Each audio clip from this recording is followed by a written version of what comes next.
砸下4000萬巨資嘅救市大片，一開機就遇到無法解釋嘅邪門怪事，萬里無雲突然篤起狂風暴雨，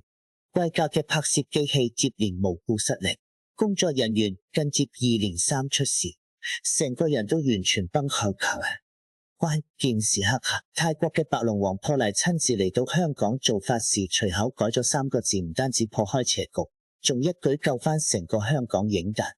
甚至一早睇穿咗梁朝偉同劉德華兩位偶像影帝嘅宿命同結局。歡迎嚟到白龍智慧說，如果你都想掌握巨星逆天改命嘅玄學秘訣、人生學識，遇到邪門劫嗰陣快速破局轉運，就一定要點讚訂閱我哋嘅頻道，並打開旁邊嘅小粒突突，咁樣你哋就唔會錯過每一期關於玄學命理同轉運智慧嘅精彩分享。你哋嘅支持就係我哋持續創作嘅最強動力。唔理你而家正面對生意上嘅瓶頸、工作上嘅唔順，定係生活中接二連三遇到邪門倒霉事，唔使慌。白龍王當年幫無間道破邪局換氣場嘅玄學邏輯，放喺今日就係任何人都能即時執行嘅人生轉運3步方案。第一，遇到連環倒霉事，一定要即刻暫停，及時止蝕。當你嘅環境唔妥嘅時候，死撐只會招致更大嘅災咎啦。停落嚟保住環境，就係保住元氣。第二，順應天道，及時調整心態同名號，好嘅名號同心態能瞬間為你吸引正向嘅能量磁場，名正則言順，名順則運通。第三，借勢貴人，學識放低執念。好多困局都係因為內心嗰份唔肯低頭嘅死執，學識向有大智慧嘅人請教，順勢而為，再難嘅死局都一樣迎刃而解。今日就等我哋深度揭滅當年無間道開機嘅邪門意外，以及白龍汪當年睇到一切之後嘅絕密斷語。時間翻到2002年前後，嗰陣時嘅香港電影經今日正能最寒冷嘅冰河期，因為盜版猖獗、經濟低迷，再加上成個市道大不如前，香港嘅戲院一片蕭條，曾經輝煌嘅東方荷里活幾乎行到絕路，唔少電影公司相繼倒閉，演員們都冇戲開，成個娛樂圈籠罩喺絕望同陰霾之中。就喺呢個萬馬齊叢薄嘅時候，香港環亞電影嘅大老闆林建岳做出咗一個震驚全港嘅決定，佢決定傾盡全力砸下4000萬港幣嘅巨資，集結咗當時香港最頂級嘅陣容，梁朝偉、劉德華、黃秋生、曾志偉4大影帝，準備拍攝一部救市大片。呢部電影喺最初籌備嗰陣暫定咗個片名《無間行者》。林建岳將自己嘅身家性命同華亞電影嘅未來全部着喺呢部電影上面，但係邊個都估唔到，電影一開機，各種令人發毛嘅邪門怪事就接踵而至。劇組揀咗個吉日開機拜神，但就喺攝製組準備掀開紅布正式開機嘅一刻，原本萬里無雲嘅天空突然間烏雲密布，憑空偷起狂風，緊接住暴雨傾盆而下，直接將開機儀式衝到七零八落。如果話天氣只係巧合，咁接下來嘅事就更加詐意。喺之後嘅拍攝中，劇組高價租嚟嘅攝影機，只要一開機就會莫名其妙咁出現故障卡帶，甚至直接死機。但當維修人員拆開機器檢查嗰陣，又發現機器一切正常。更邪嘅係，劇組嘅工作人員同演員喺限爆接連出事，有人無端端跌傷，有人莫名高燒，成個片場充斥住一股講唔清道唔明嘅壓抑同詐意氣場。眼見拍攝進度嚴重受阻，每日燒嘅都係天文數字咁嘅資金。佢話林建岳同導演劉偉近接焦頭爛額，圈子裏邊連開始流傳話呢部戲嘅題材同磁場太重，衝撞咗一啲唔乾淨嘅嘢。走投無路嘅林建岳諗起咗自己平日最敬重嘅一位神人，泰國嘅白龍王周旋南北。白龍王聽完之後，靜靜咁點起一炷香，閉目打坐咗一陣，隨即開眼對林建岳講：你套戲磁場太重，個名嘅氣場壓唔住啲陰氣，所以先會邪事不斷。不過呢套戲係香港電影嘅命脈所在，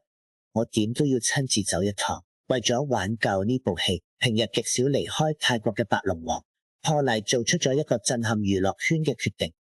親身飛赴香港，到劇組肯霸做法事破局。白龍王到港嗰一日，華亞老闆林建岳率領梁朝偉、劉德華、曾志偉、黃秋生等全劇組人員早早就喺肯霸等候。白龍王身穿一處標誌性嘅白衣，神情莊重。喺做法事當日，白龍王要求劇組所有主創必須一身素白。佢喺片場設立法壇，焚香加持，手持香燭為每一部攝影機同拍攝器特別清除副磁場，並喺每部機器上貼上加持過嘅符咒。跟住白龍王優先為梁朝偉、劉德華等巨星摸頂加持，贈俾每個人一個紅色利是封同一條紫紅色嘅祈福繩。擔負佢哋嘅一定要佩戴好。做完法事之後，白龍王揾嚟林建岳同導演講出咗最關鍵嘅一句話：無間行者呢個名唔得，4個字嘅氣場太硬，改做3個字。由今日開始，呢套戲改名做無間道。白龍王解釋話，無間取自地獄中嘅無間，代表無止境嘅窿窄與煎熬。而道就係破局嘅出路同法則。將片名改為將嘅無間道，唔單止可以將原本危險嘅殺氣轉化為橋躉，更能藏住喺絕境中求生、喺無間中尋道嘅至高智慧。改完片名之後，白龍王望住企喺旁邊嘅4大影帝，展現出佢睇穿命運嘅驚人能力。佢將梁朝偉拉到自己面前，摸住佢嘅頭頂，笑着對佢講：你呢個人天生就係食呢碗演員飯嘅。拍嘅時候唔好顧慮太多，放鬆心情，保持隨和，幫忙你嘅好運就會大開。呢套戲拍完之後，你唔單止會大紅大紫，獎項更加會攞到手軟。轉過頭，白龍王又望住劉德華，溫柔咁叮嚀佢：華仔，你嘅勤力同好脾氣，老天爺都睇在眼裏。呢套戲對你嚟講係一個好嘅轉折點，唔使急於一時，後面嘅大運仲等緊你。除此之外，白龍王仲對演韓森嘅曾志偉同演黃警官嘅黃秋生給出咗精準嘅指點，話佢哋知應該用咩心態去塑造角色，並預言佢哋嘅演藝事業會因為呢部戲而迎嚟第2個春天。最後，白龍王對林建岳講咗一句斬釘截鐵嘅話：你放心翻去拍戲啦，改名之後，劇組就唔會再有邪門事發生。呢套戲上畫之後，票房會好到不得了，會救翻成個香港電影。講嚟神奇，自從白龍王親赴香港做法事，將片名正式改為無間道之後，成個劇組嘅氣場出現咗翻天覆地嘅變化。之前連綿不斷嘅陰雨天氣一掃而空，換來萬里無雲嘅晴空。之前成日壞機嘅攝影機再冇出現過任何故障，演員們狀態大勇。拍戲嗰陣靈感爆發，梁朝偉同劉德華嘅天台對決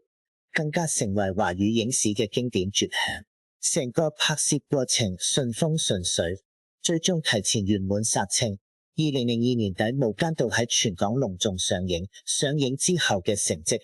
徹底震撼咗成個亞洲影壇。呢部電影唔單止口碑炸裂，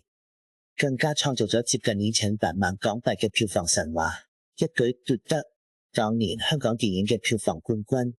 佢唔單止幫林建岳嘅華亞電影賺到盆滿缽滿，完全擺脫咗財務危機，仲似一支強心針咁，直接將瀕臨死亡嘅香港電影業從深切治療部拉翻出嚟，攬做咗港影史上最偉大嘅救市神話。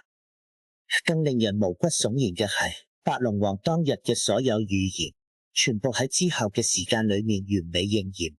喺接下來嘅金像獎同金馬獎牌獎典禮上，梁朝偉憑借無間道中陳永仁一角，橫掃各大影帝獎項攞到手軟。而劉德華都憑無間道 feel 系列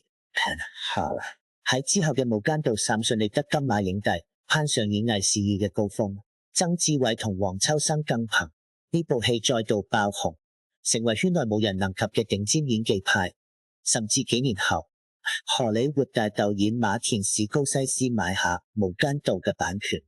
翻拍成電影《無間道風雲》，一舉奪得奧斯卡最佳影片等大獎。將呢個源自香港嘅玄學故事推向咗全世界嘅屏風。由開機連番遭遇邪門意外，到白龍王全面破局，再到律動全球嘅票房同獎項奇蹟，無間道嘅故事已經超越咗一部電影本身，成為香港傳奇中最不可思議嘅玄學神話。好多人都可能會問，點解白龍王隨手改咗嗰一個片名就能夠產生咁巨大甚至逆天改命嘅力量？喺傳統玄學同命理學入面，呢個背後嚟着同命理學入面着極之深奧嘅名號磁場與心境轉移法則。第一，改名轉運嘅奧秘，名號本身就帶有能量。喺玄學入面，語言同文字都帶有能量磁場。原名無間行者帶有極強嘅陰鬱同兇殺之氣，對於一個本身已經陷入困境嘅劇組嚟講，無異於雪上加霜。而改名無間道，引入咗道嘅至高法則，將煞氣能量轉化為祥和嘅藝術氣場，從而調整咗成個環境嘅磁場。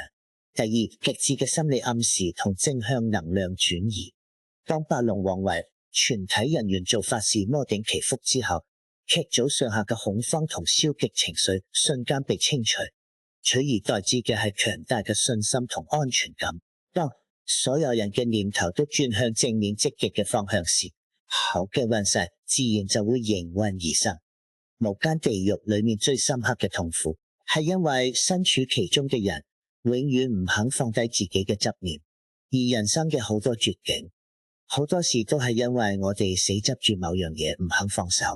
好多香港嘅中老年朋友成日咁嘅，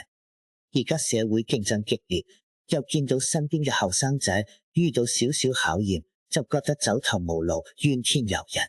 但係睇下無間道，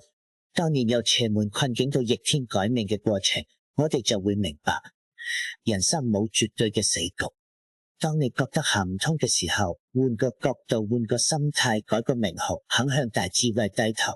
死局往往就係新生嘅開始。今日白龍王師傅同無間道嘅傳奇依然喺香港流傳，佢告訴我哋每一個人遇到倒霉唔順嘅時候唔使慌，收拾脾氣，順應天道，調整好自己嘅氣場，你人生嘅救市神話同樣會喺不經意間降臨。好啦，今日嘅白龍智慧說就同大家分享到呢度。如果你覺得今日嘅故事對你有啲啟發，記得一定要點讚分享俾你身邊嘅親朋好友。最重要嘅係，如果你仲未訂閱我哋嘅頻道，請一定要點擊訂閱並打開旁邊嘅小鈴鐺。未來我哋會為大家帶嚟更多關於白龍王嘅轉運傳奇、巨星秘密以及改變人生嘅命理智慧。喺無間道呢部救市神作入面，你最中意邊一個角色？你覺得梁朝偉同劉德華邊個嘅演技更加打動你？歡迎喺留言區留下你嘅寶貴意見，我哋一齊交流討論。多謝大家嘅收聽，祝願各位聽眾身體健康，家和萬事興，好運連連。我哋下期再見。